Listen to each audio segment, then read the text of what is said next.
आप YouTube channel देख रहे हैं। मैं इमरान खान हूँ। स्वाबी में भी नाजरीन क्लाउड बर्स्ट हो गया है। ये हमने कभी सुना ही नहीं था कि क्लाउड बर्स्ट भी होता है और कभी इन चीज़ों के बारे में आइडिया भी नहीं था। लेकिन क्लाइमेट चेंज के साथ साथ ये चीज़ें अब पाकिस्तान में बहुत ज़्यादा हो रही हैं। मकबूजा कश्मीर में भी क्लाउड बर्स्ट हुआ। इससे पहले हम कई बहुत दूर दराज इलाकों से कभी कोई ऐसी खबर आ जाती थी लेकिन कोई इतना नुकसान नहीं होता था। लेकिन अब क्लाउड बर्स्ट होता है और देखें, एक एक बादल के ऊपर जो पानी मौजूद होता है वो बहुत बड़ी मिकदार में होता है और अचानक क्लाउड बर्स्ट होता है तो पानी बहुत तेज़ी से, जैसे कोई टैंकी फट जाती है या कोई सैलाब का बंद टूट जाता है या किसी बंद का, यानी सैलाब के लिए बंद टूट जाने का मतलब ये है जैसे कोई डैम है उसका बंद टूट जाए तो अचानक पानी निकल आता है। तो इसी तरह से जब क्लाउड बर्स्ट होता है तो पानी एकदम फैल जाता है और बहुत तेज़ी से नदी नाले भर जाते हैं। अब स्वाबी में जो क्लाउड बर्स्ट हुआ, अब तक की इतला के मुताबिक 18 अफराद जाँ बहक हुए हैं। मवेशियों का नुकसान हुआ, घरों का नुकसान हुआ, लोगों की प्रॉपर्टीज़ का, गाड़ियों का नुकसान हुआ, वो अलग से है। खैबर पख्तूनख्वा में ये वाक़यात तवातर के साथ हो रहे हैं और ये क्लाइमेट चेंज की वजह से है। पाकिस्तान को ये बात समझनी होगी। मैं कई मरतबा पहले भी ये बात कर चुका हूँ कि पाकिस्तान को जो दो बहुत बड़े मसाइल हैं उनमें पहला मसला जो है वो क्लाइमेट चेंज का है। अगर हमने अपने माहौल को ठीक ना किया तो हमारे पास रहने की जगह नहीं बचेगी। और दूसरा एक बड़ा मसला पाकिस्तान में पोलराइजेशन का है, यानी ये जो इंतहा पसंदी एक पाकिस्तान में फैल गई है वो एक बहुत बड़ा मसला है। उसे कंट्रोल करना बहुत ज़रूरी है। बाकी सारी चीज़ें जो हैं उनको आप वक्त के साथ कंट्रोल कर सकते हैं। अगर वो लंबी चलती भी रहें तो आप उनके साथ लड़ते लड़ते 5 साल में 6 साल में एस्टेब्लिशमेंट को शिकस्त देनी है, उन्हें दीवार के साथ लगाना है या उन्हें उनके असल काम में वापस भेजना है। ये अगर जल्दी नहीं भी होगा तो पाकिस्तानी बर्दाश्त कर लेंगे। लेकिन क्लाइमेट चेंज का मामला या इंतहा पसंदी का मामला, इसका हल होना बहुत ज़रूरी है और पूरी कौम की मदद चाहिए होगी। लेकिन कौम इकट्ठी होगी तो मदद करेगी ना।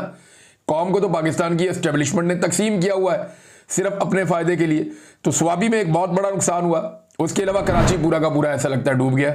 जो मकामी लोग हैं या जर्नलिस्ट हैं वो बता रहे हैं कि 70 मिलीमीटर बारिश हुई है वहाँ पे कराची में। और उसके बाद मनाजिर ये हैं कि हर तरफ सड़कें जो हैं वो डूब गई हैं, गाड़ियाँ डूब गई हैं, मोटरसाइकिलें बंद पड़ी हैं। लोग जो हैं वो यानी काफ़ी 2-2, 2.5 फुट पानी के अंदर लोग गुजर रहे हैं। ये कराची के अंदर हो रहा है। लोगों की इमलाक का नुकसान हो रहा है, घरों के अंदर पानी दाखिल हो गया। ऐसा तो नहीं होता था लेकिन आप देखें लगातार कराची को तबाह बर्बाद कर दिया गया है। कराची के नाले जो हैं वो उनकी सफाई नहीं की जाती, जो फंड मिलता है उसको खर्च नहीं किया जाता। सारा साल पैसा अयाशी में उड़ा दिया जाता है और बरसात में आगे सारा मामला एक्सपोज हो जाता है। फिर बीमारियां फैलती हैं, मच्छर आते हैं, डायरिया फैलता है, मलेरिया फैलता है और हर दफ़ा बारिशों के बाद ये होता है। तो कराची भुगत रहा है बेचारा।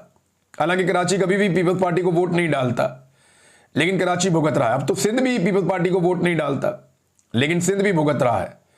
यानी जो सिंध के हारी हैं उनका पानी आसिफ अली जरदारी साहब ने मिलिट्री एस्टेब्लिशमेंट के कहने के ऊपर, जहां पे जर्नैलों के रकबे हैं रेगिस्तान में, वो वहां भिजवा दिया। यानी जहां पे पाकिस्तान के मिलिट्री जनरल्स रिटायर होते हैं तो उनको रकबे दिए जाते हैं। भावलपुर में, भावल नगर में उनको रकबे दिए जाते हैं, चोलिस्तान में। अब वो सारे इलाके जो हैं वो रेगिस्तान है। अब उन इलाकों को सैराब करने के लिए जो सिंध की जरखेज ज़मीनें, जहाँ पे सदियों से सिंध के हारी जो है वो खेती बाड़ी कर रहे हैं, जरदारी साहब ने वो सारा पानी दे दिया उनको कि जी मिलिट्री एस्टेब्लिशमेंट ये पानी ले जाए और जितने जर्नैल रिटायर होते हैं उनके रकबे सैराब होने चाहिए, अवाम की खैर है। तो सिंधियों के साथ भी इन्होंने ज्यादती की है, कराची वालों के साथ भी ज्यादती की है और कराची एक बार फिर डूब रहा है। लाहौर और पेशावर में जो है वो 200 मिलीमीटर बारिश भी हो जाती है ना, फिर भी ऐसा नहीं होता जैसा यहां पे हम कराची में होता हुआ देख रहे हैं 70 मिलीमीटर बारिश में मुबैना तौर पे। तो अब ये सूरत हाल है। सैलाब मुतासरीन के लिए जो वफाक ने अभी तक इमदाद की है खैबर पख्तूनख्वा को, जरा उसका डाटा भी आया, मैं डाटा आपके साथ शेयर करता हूं। ये जरा आप डाटा चेक करें कि जो सैलाब मुतासरीन की इमदाद के लिए जो सामान अभी तक वफाकी हुकूमत ने दिया है, वफाक ने अभी तक मदद में, ये मुजम्मल असलम साहब बता रहे हैं, 200 टेंट दिए हैं, 5 जनरेटर दिए हैं, 5 डी वायरिंग पंप दिए हैं, 500 कंबल दिए हैं, 10 शेल्टर और 1 ट्रक अद्वियात का पहुंच चुका है और एक रास्ते में है। अब मैं आपको ये बात बताता हूं नाजरीन, देखिए कोई, मैं ऐसा नहीं कहना चाहता कि ये वफाकी हुकूमत ने कुछ नहीं किया, ये सामान तो भेजा है, लेकिन एक बड़ा सच है मैं आपके सामने रखना चाहता हूं कि इतना सामान हम अपने एक कैंप से रोजाना भिजवा देते थे। जब 2022 में फ्लड आया हुआ था ना, तो हमने मुख्तलिफ जगह पे कैंप लगाए हुए थे। इससे ज्यादा सामान हम एक कैंप से रोजाना रवाना कर देते थे।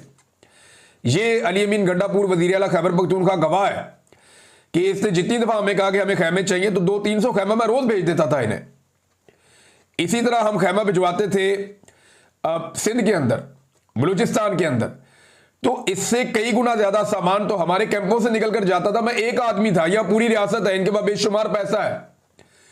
अवाम का पैसा जब आप अवाम के ऊपर खर्च करते हैं ना, एक एक रुपए का आप हिसाब रखते हैं और अपनी जेबें भी आप टटोलते हैं, तो अल्लाह ताला बड़ी बरकत डाल देता है। यहां इनके पास अरबों रुपए के फंड है और सामान इन्होंने भेजा ऊंट के मुंह में जीरा। ये इन्हें अवाम की फिक्र है और ये इनके हालात है। नाज़रीन, अब माफी वाले मामले पे जरा वापस आ जाए। वहां पे एक आलिम दीन ने बात की है, कम से कम पहली बात हो गई, मैं आपके सामने रखूंगा, लेकिन इमरान खान साहब की जो बहनें हैं उनके स्टेटमेंट बहुत इंपॉर्टेंट हैं। पहले जरा आप उनके स्टेटमेंट जो है वो मैं आपको बता देता हूं कि इमरान खान की बहनों का इस पर रद्द अमल क्या आया माफी वाले मामले पे। उन्होंने कहा जी, जिना हाउस का तो इन्होंने सिर्फ चूरन बेचा हुआ है कौम को। ये दरअसल बानी पाकिस्तान के खिलाफ है। बानी पाकिस्तान कायदे आज़म मोहम्मद अली जिना के खिलाफ है। इन्होंने फातिमा जिना के साथ जो किया वो सब जानते हैं। ये कायदे आज़म और इल्लामा इकबाल का आहिस्ता आहिस्ता वजूद ही गायब करना चाहते हैं। अब हमने फैसला किया कि गाड़ियों पर कायदे आज़म और इल्लामा इकबाल के स्टिकर्स लगाएंगे, हाथ में तस्वीर उठाएंगे। ये कायदे आज़म के खिलाफ हैं, फलस्तीन का झंडा उठाने पर जेल हो जाती है। ये अलीमा खान साहबा ने बताया कि जनाब ये जो रियासत है या एस्टेब्लिशमेंट, और ये मैं आपको सच बता रहा हूं, ये बात और लोग भी इसकी गवाही देंगे कि पाकिस्तान की मौजूदा एस्टेब्लिशमेंट को कायदे आज़म मोहम्मद अली जिन्ना से बड़े सीरियस इश्यूज हैं।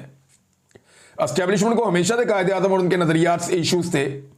कभी भी कायदे आज़म की वो तकारीर या वो बयानात या कायदे आज़म मोहम्मद अली जिन्ना से जो उन्होंने बातें खास तौर पर बताई थी, फौज के हवाले से, इंतजामिया के हवाले से, सियासत के हवाले से, सियासत में मुदाखलत के हवाले से, ब्यूरोक्रेसी की जिम्मेदारियों के हवाले से, वो बातें कभी भी ये मंजर आम पर नहीं आने देते। उन्हें कभी भी माशिर दुलूम की किताबों का हिस्सा नहीं बनाते। ये नहीं बनाते कि कायदे आज़म ने कहा था कि फौज का काम सिर्फ और सिर्फ सिक्योरिटी है और वो भी आपको सिविलियन हुकूमत जो हुक्म देगी वो आप करेंगे, आपका काम पॉलिसी बनाना नहीं है। माशिर दुलूम की किताब में कभी भी कोई आर्मी चीफ ये लिखने नहीं देगा, ना कोई DGISPR ये बात माशिर दुलूम की किताब में लिखने देगा, ना आपको बताएगा।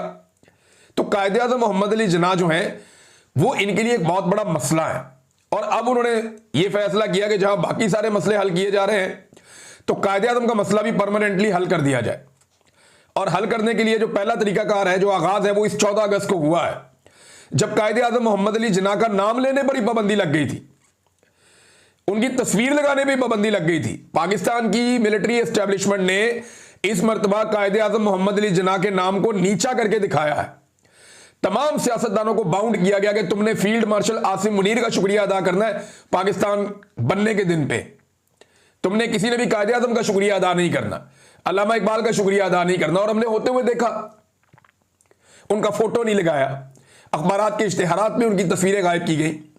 अब जो PTI वाले उठाते हैं तस्वीरें तो उनके ऊपर भी पर्चे कर देते हैं। और पर्चे कौन से करते हैं? दहशतगर्दी के मुकदमात किए जा रहे हैं उनके ऊपर। फिर इमरान खान की बहनों ने कहा कि माफी वो मांगे जिसने 8 फरवरी को अवामी मैंडेट पर डाका डाला। माफी क्यों मंगवा रहे हैं? CCTV फुटेज अदालत में पेश करो और अदालत को फैसला करने दो। ये अलीमा खान साहिबा का बयान है। उन्होंने कहा जी बहुत सारे लोग पैगाम लेकर आते रहते हैं। अमेरिका वाले तनवीर भी 2-3 दफा आए, फिर इमरान खान ने उनसे मिलने से ही इनकार कर दिया और हमें भी मना कर दिया कि इस बंदे से दूर रहना, इसको नहीं मिलना। माफी क्यों मंगवा रहे हैं? CCTV फुटेज लेके आओ, अदालत में पेश करो, अदालत से फैसला करवाओ। लेकिन अगर सारे फैसले बादशाह सलामत ने करने हैं तो फिर अदालत को ताला लगा दो। अच्छा जी, माफी वाले बयान पे ये इमरान खान साहब की बहनों का रद्द अमल है। लेकिन एक और इंटरेस्टिंग चीज मैं आपके सामने रखता हूं। कल बजरिया फैसल वाडा मिलिट्री एस्टेब्लिशमेंट अपने उस मौकिफ से भाग गई जो मौकिफ सुहेल वड़ाई साहब ने आर्मी चीफ से मुलाकात के बाद पेश किया था, जिसमें कहा गया था कि इमरान खान सच्चे दिल से माफी मांगे, यानी सच्चे दिल से माफी मांगने का मुतालबा किया गया था। अब मिलिट्री एस्टेब्लिशमेंट भाग रही है अपनी बात से, और क्योंकि पाकिस्तान पूरे में दुर्गत बन रही है, पाकिस्तान के बाहर भी बन रही है। लोग कह रहे हैं कि अदालती फैसले फिर कहां गए, अदालतें कहां गई, जाली मुकदमात हैं। और जाली मुकदमात भी इतने हैं कि वो बैरिस्टर सलमान सफदर साहब ने बताया कि वर्ल्ड रिकॉर्ड बन गया इमरान खान साहब का। इमरान खान ने, कैदी नंबर 804 ने जेल में बैठ के एक वर्ल्ड रिकॉर्ड बना दिया है।